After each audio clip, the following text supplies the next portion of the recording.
The Tactical Skills of Hand-to-Hand Combat, written by Bradley J. Steiner, 1977. We are on to chapter 10, which is Don't Hold Back, use deadly, crippling techniques only, and use them immediately. Fight like a wild animal. I have found over the years that, and Brad talked about it in the chapter, that there's a built-in guard in people that they don't want to hurt somebody. In good people, criminals certainly don't have that problem whatsoever.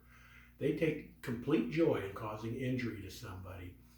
But I'm always going over the top, really, if you will, to convince students to beat this guy into the ground till there's nothing left of him. Now, of course, once the threat is over, I want him to stop. But I've had a number of students over the years uh, defend themselves and use several strikes and then stop, and the threat it was over with. And they came to me later and said, well, I didn't really do it right.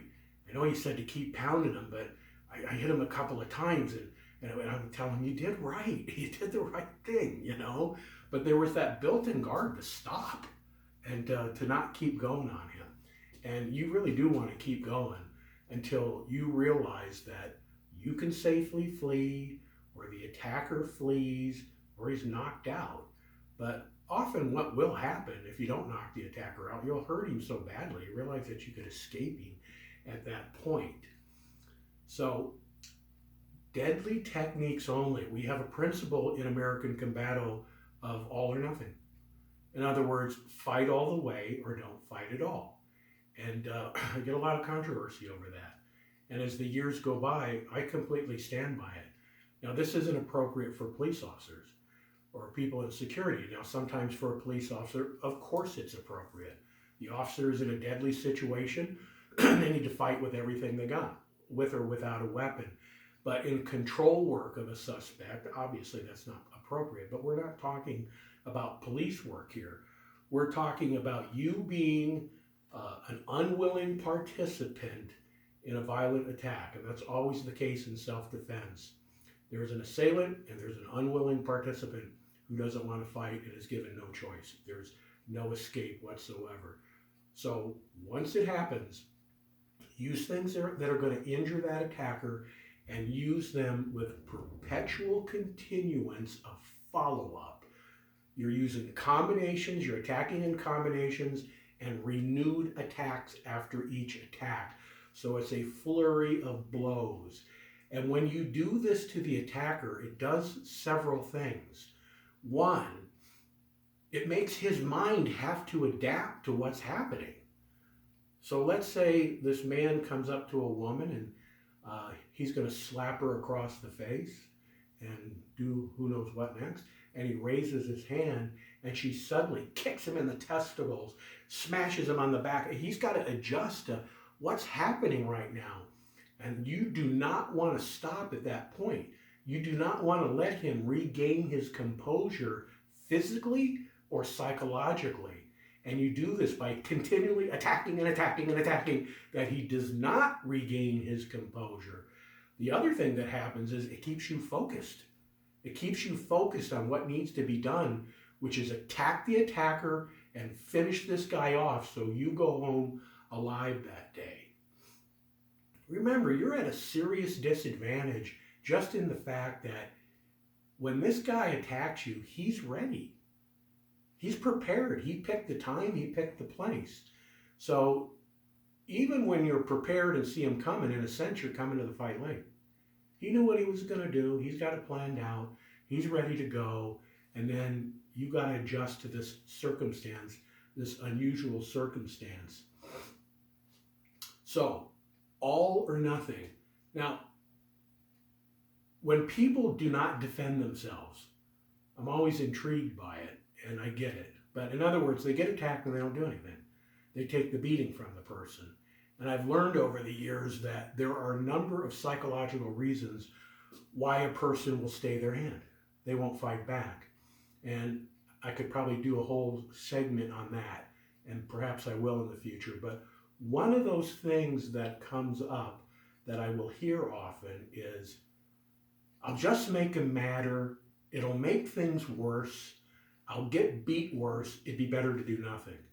And the thing I would say to that is, I would agree that's true if you just do an initial attack and then stop, and you don't keep following up on him. He'll recover from what happened. And when he recovers, you have no more element of surprise with him anymore. And now he is going to come at you with a greater rage than ever. But it's a whole different story when you fight back and you do not stop. You're going for his eyes, you're going for his testicles, you're trying to break his legs, you're picking weapons up, you're turning into that wild animal as you go after this individual. Don't hold back, use deadly, crippling techniques only, and use them immediately. Fight like a wild animal. So, if you are a martial arts student out there, look at your repertoire of techniques and start to really pare them down to the techniques that are really effective, that will cause injury to the attacker, and really focus on those techniques. You don't need a whole lot of them, but pare down your repertoire to what will work. And that's going to be a combination of what fits you and what you like, but it's got to be effective.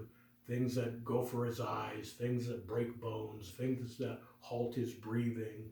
We're not going to get into fights with people. A fight, in my opinion, is an agreed upon event that each individual is agreeing to fight, and you see it all the time.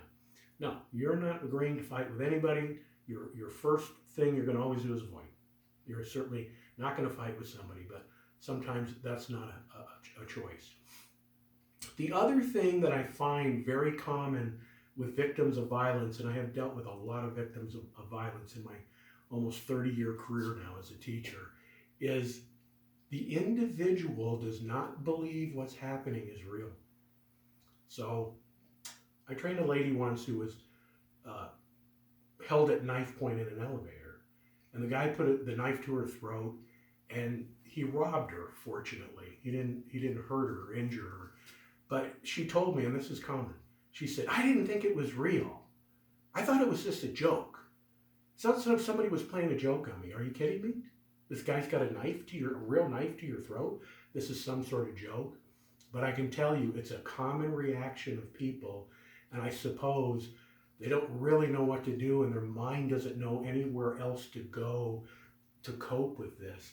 So one of the things you have to do when something begins to happen is to really persuade yourself that this is real and you are in deadly danger and you need to go after this guy.